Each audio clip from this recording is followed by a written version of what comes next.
I didn't come to America expecting to change anyone's life. I came because I needed to change mine.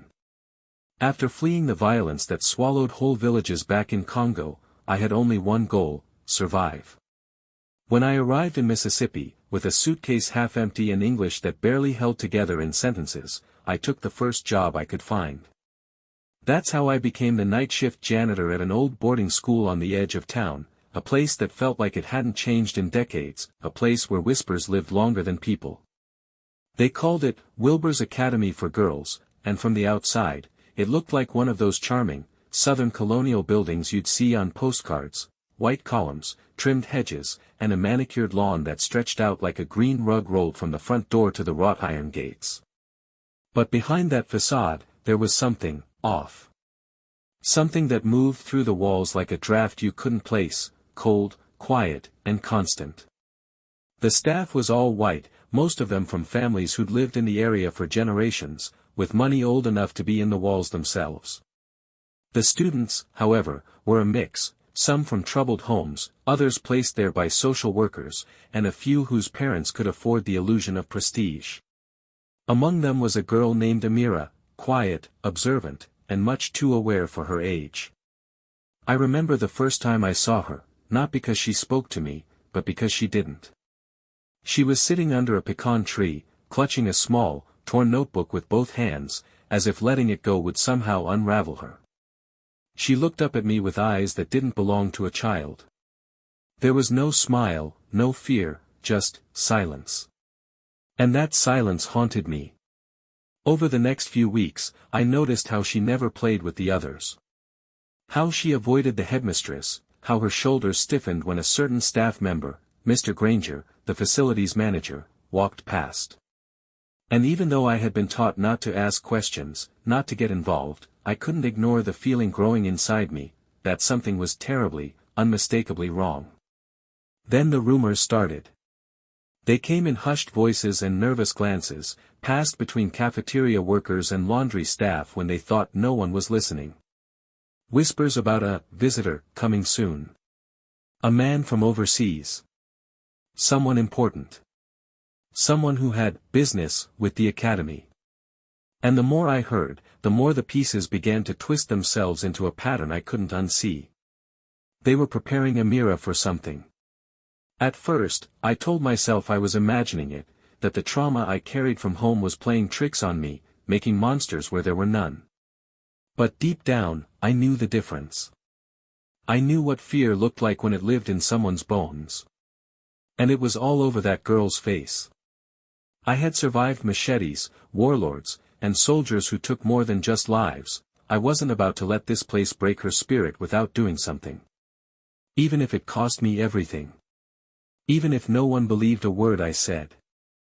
I started paying closer attention after that, not just to Amira, but to everyone who seemed to orbit around her with too much silence, too much calculation. There was something methodical in the way they kept her isolated, not locked away, no, that would have raised too many questions, but quietly removed from the flow of the others, like a delicate object they didn't want broken before it was used. It was on a Tuesday evening, humid, with the kind of sticky air that made your shirt cling to your back, when I first saw the man they had been whispering about. I was mopping the east hallway, the one that leads to the guest quarters, when I heard voices echoing from behind the closed conference room. I had passed that door 100 times and never once seen it open, but that night it was slightly ajar, and what I heard froze my hands mid-motion. "You'll find her exactly as requested," said Headmistress Lorraine, her voice like someone reading a contract. "And the documentation?" asked a man with a crisp, foreign accent. "My solicitor advised that we finalize the transfer before the month ends." Transfer. That word hit me like a brick to the chest. I dared to peek through the gap, just enough to catch a glimpse of the man. He was tall, pale, in his 60s perhaps, with thinning silver hair slicked back and a pinstripe suit that screamed wealth without taste. His hands rested calmly on a leather folder, and beside him lay a thin briefcase with a golden clasp. Lorraine nodded, smiling that tight, lifeless smile of hers, the kind people wear when they're hiding something beneath their skin. "She's been prepared. Quiet, obedient, emotionally stable. The kind of child that doesn't draw attention. They weren't talking about a student. They were talking about property. I backed away before I could hear more, heart racing, mind spiraling, and I spent the rest of my shift trying to convince myself that I had misunderstood, that this couldn't be what it sounded like, because we were in America, not some underground market. But every time I looked into Amira's eyes, I saw the truth staring back at me. In the following days, the atmosphere at the academy changed. Amira was pulled from group meals and kept in a separate room during class hours. Her hair was styled differently. She wore a pristine white dress that didn't belong to her, and her notebook, the one thing she always held, disappeared. Then came the car. It arrived early Saturday morning, just as the sun was clawing its way out of the mist. A sleek black sedan with tinted windows, and inside it, the same man I'd seen before, sitting in the back seat like he owned the world. That was the moment I knew I couldn't stay silent. Not just because of what I had seen or heard, but because silence is the first brick in the walls that trap the innocent, and I had spent too many years behind walls I hadn't built. I had escaped my country to survive, but if I turned away now, I'd be nothing more than a coward wearing a janitor's uniform. So I made a plan. A dangerous, desperate plan. I would follow him, this man from across the ocean, and I would find out who he really was. I had no badge, no degree, no title to shield me, but I had something they didn't expect, the quiet rage of a man who had nothing to lose, and a promise made to a frightened child without a voice. I had never broken into a house before, not in Congo, not during the refugee camps, not even when I was hungry enough to steal, but there are moments in life when the lines you once vowed never to cross become invisible, washed away by something deeper than fear, something rooted in justice, in rage, in the unshakable sense that if you don't act now, someone else will suffer for your silence. It wasn't hard to find out where the man lived. In small towns like ours, the rich never hide too far. The receptionist at the school had casually mentioned his name during a phone call she thought I couldn't understand, and from there, it took me only one evening in the public library to search property records and match the address to a pale yellow Victorian house on the edge of the woods, where the trees bent low like they were listening to secrets. I waited until Sunday afternoon, when I saw his car parked at the town's golf club, the same place where all the respectable men played and bragged and drank bourbon while pretending they didn't know what their friends did behind closed doors, and then I made my move. My hands trembled as I approached the back door, not because I was afraid of being caught, but because I knew that whatever I found inside might change everything, not just for Amira, but for how I saw this country, this job, even myself. I had come to America hoping it would be different, cleaner, safer. But now I realize darkness doesn't belong to countries, it belongs to people.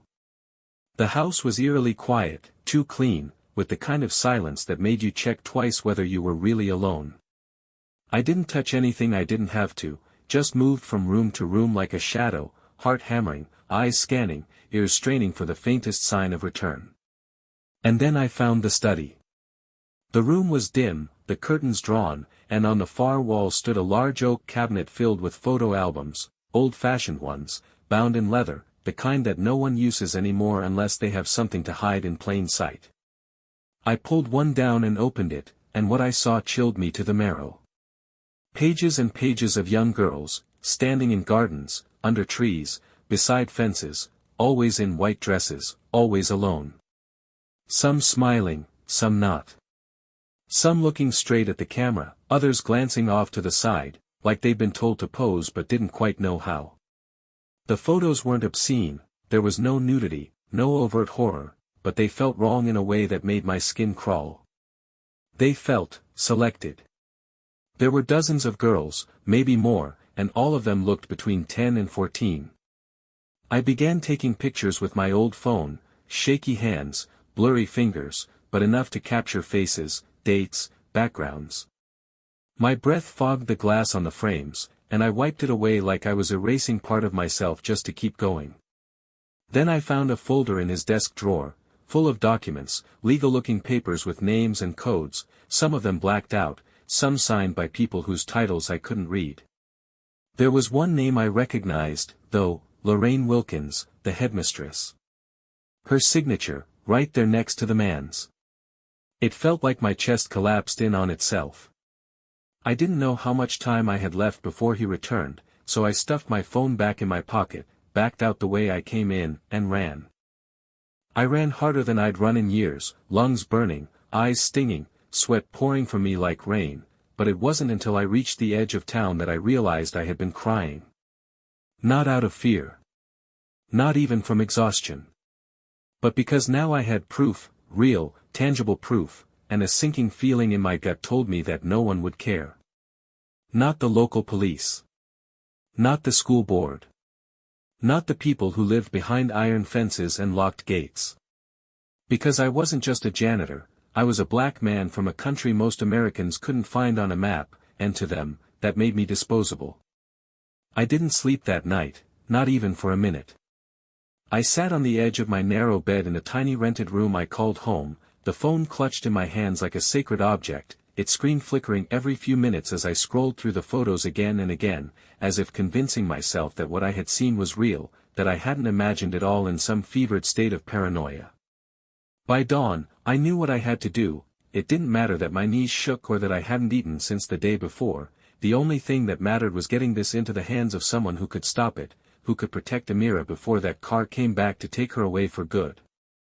I started with the local police. I walked into the station just after it opened, still in my janitor's uniform, my ID badge clipped to my shirt, thinking maybe, just maybe, if I looked respectable, they'd listen. I asked to speak to a detective, told them I had evidence of something serious happening at the academy. At first, the receptionist was polite, if indifferent, but when I mentioned the headmistress and the man from England, her demeanor changed. She asked me to wait, then disappeared into the back.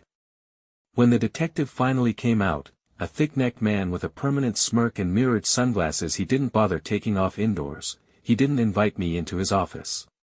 He stood in the lobby, arms crossed, and said, "You've got about 5 minutes. Start talking." I showed him the photos. I explained what I had heard, what I had seen, where I had been and why I had gone. I even offered to give them my phone, to show them the house, to do whatever it took. He barely looked at the screen before he laughed, actually laughed. "You expect me to believe you broke into a man's house, stole private property, and now you want a medal for it," he said, voice dripping with mockery. "What are you, some kind of African James Bond?" I felt the blood drain from my face. I told him this wasn't a joke. That a little girl's life could be in danger. That there were documents, photos, signatures. That this man wasn't just some eccentric old creep, he was part of something bigger, something organized. But he didn't care. None of them did. Before I could say another word, he waved over another officer, younger, silent, and muttered something under his breath. The officer took my phone, said they would log it as evidence, and told me I should probably go home and think twice before making wild accusations. I left the station with nothing, no phone, no copy of my photos, no promise of help. Just an empty pit in my stomach and the echo of laughter behind me like a slap to the face. That same afternoon, I was called into the headmistress's office. Lorraine sat behind her desk like a queen behind castle walls, her expression a perfect blend of false sympathy and veiled contempt. She said she was deeply disappointed in my actions. That the school had received serious complaints about my behavior. That I had violated the school's trust and trespassed on private property, a felony. I tried to explain. I begged her to listen. I told her I wasn't trying to ruin anyone, I was trying to save a child. She said I was lucky she wasn't pressing charges. Then she handed me a letter of termination, already signed and dated, and told me to leave the premises by sundown. And just like that, I was nothing. No job. No phone. No voice. They took everything from me, faster than I thought possible. And as I stood outside the school gates, staring through the bars at the building where I had once felt invisible but useful, I realized something terrifying: they weren't afraid of what I knew. Because they didn't believe anyone would ever listen to me, For 2 days, I barely left my room. I sat in the silence, staring at the empty charger where my phone used to sit, as if it might come back on its own, as if maybe the world hadn't just erased everything I had tried to do. I thought about Amira, about her quiet eyes and the way she always clutched that notebook like it held her last piece of safety. I thought about the man in the car, the folders, the photographs, the locked drawers, and how easily all of it had been dismissed with a laugh and a wave of a hand. There is a kind of pain that sits deeper than anger, the kind that whispers you were never meant to win, that your words will never weigh as much as theirs, that truth, in your mouth, is still just noise. But I wasn't raised to believe that silence was survival. Back in Kinshasa, before the wars tore everything apart, my mother taught me that even the smallest voice can shake walls if it refuses to go quiet. And when I looked in the mirror on the third morning, saw the dark circles under my eyes and the hopelessness curling around my shoulders, I remembered her voice, soft, but unwavering, telling me, if no one will open the door, then you knock until your hands bleed. So I started knocking. I went to the First Baptist Church on Jefferson Street, the one with the chipped paint and the red brick steps where the older men sit on Sundays and talk about the old ways.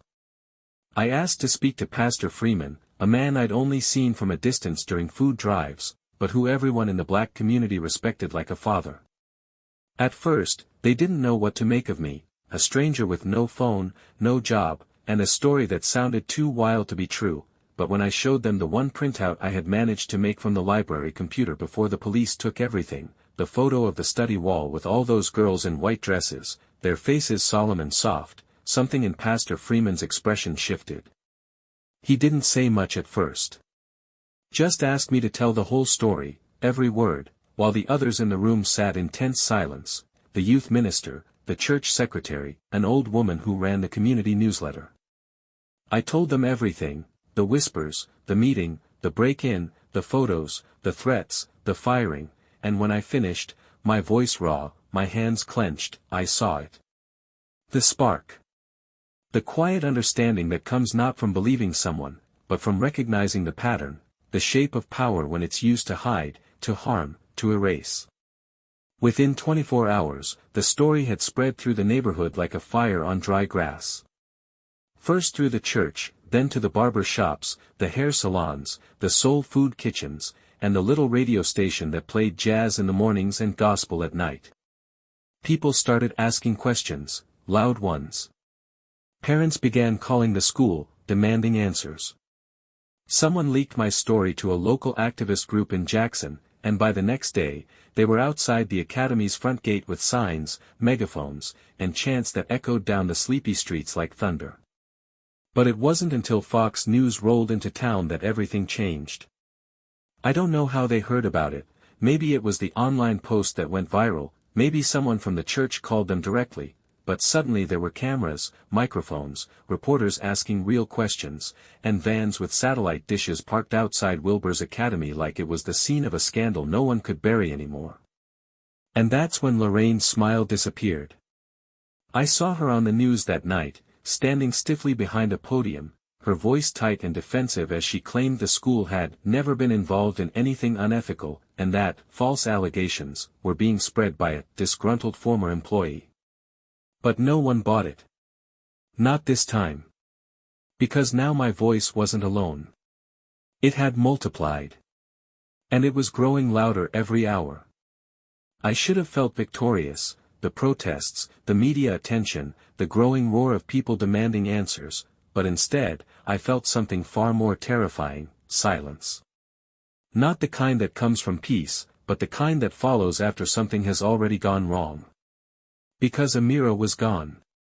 2 days after the story broke nationally, when the Department of Social Services finally pushed through the school's doors with official orders and escorted investigators across the property, they were met with polite deflections and nervous shrugs.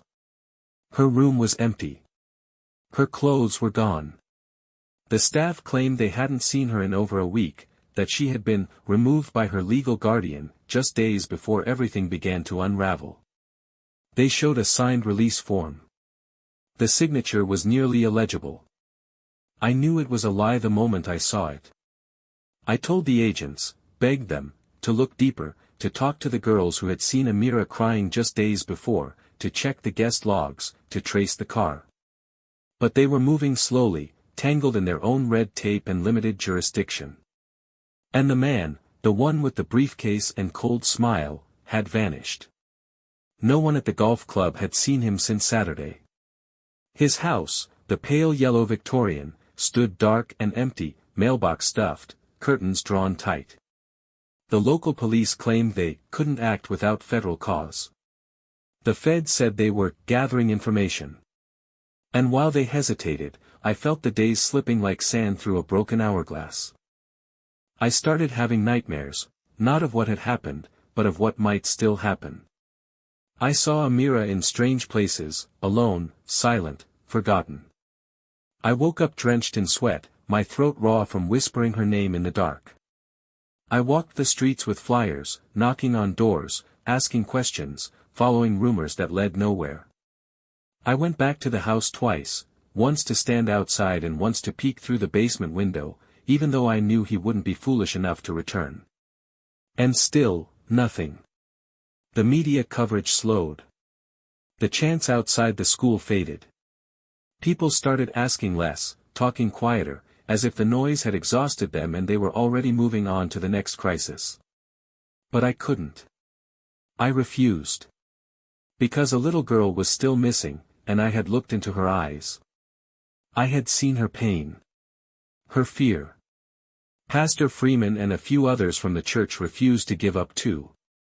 They created a tip line, raised money for a reward, started working with retired law enforcement and black private investigators who weren't afraid to dig deeper.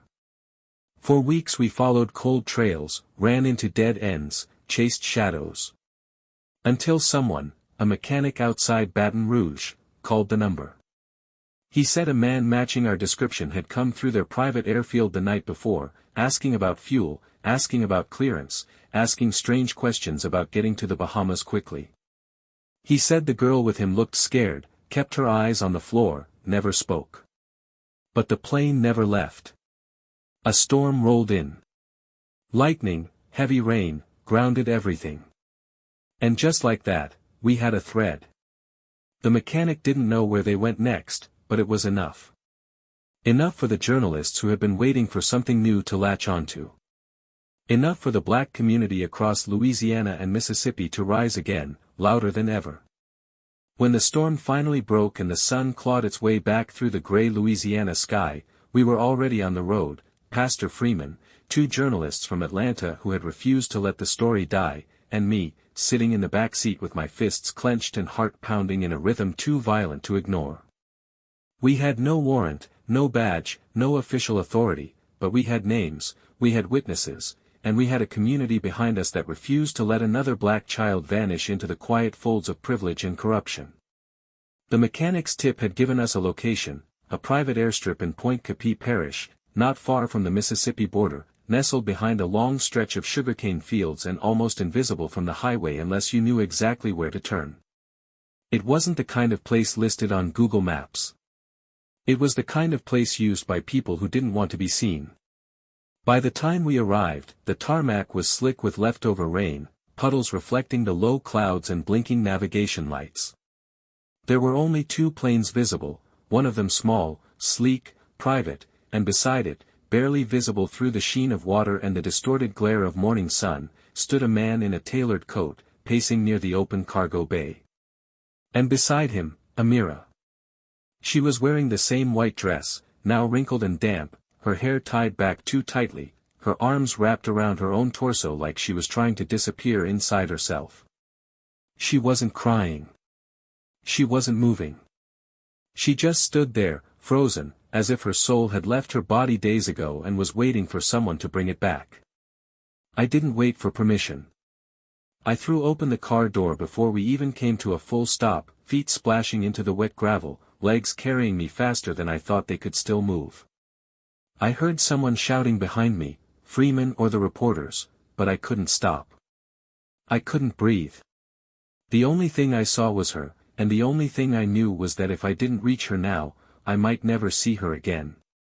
The man turned, surprised at first, then angry, then terrified, because he saw something in my face that no police uniform or news camera had ever shown him: conviction without compromise. I didn't yell. I didn't threaten. I just moved between him and the girl, shielding her with my body like I was made of something stronger than skin. He tried to explain himself, said something about misunderstandings and legal guardianship and consent forms. But no one was listening anymore. Because within minutes, more cars arrived, some from the town, others from nearby communities, some carrying local activists, some just strangers who had seen the story on TV and refused to sit still. And finally, like thunder arriving after the flash, came the sheriff's department, not the same one that laughed in my face weeks ago, but a different jurisdiction, called in by the media chaos and public pressure. The man was taken into custody. The documents were seized. The plane was impounded. And Amira, silent, shaking, but still standing, was led into the back of a social worker's vehicle by a woman who actually knelt down to speak to her, who actually looked her in the eyes and called her by her name. I stood there, soaked and breathless, watching that car drive away, and I felt something I hadn't felt since the day I crossed the ocean: not relief, not joy, but something simpler, quieter, deeper. Hope. The story made headlines for weeks. Investigations opened. Other names surfaced. The school was shut down indefinitely. Lorraine Wilkins disappeared from the board and hasn't been seen since. And me? They offered me my old job back. I said no. Instead, the community raised funds for me to go back to school. A college in Jackson offered me a full scholarship to study criminal justice. Pastor Freeman calls me Brother Justice now, half joking, half proud. But that's not why I tell this story. I tell it because somewhere, right now, another Amira is standing in a white dress, waiting for someone to see her, to speak up, to not walk away.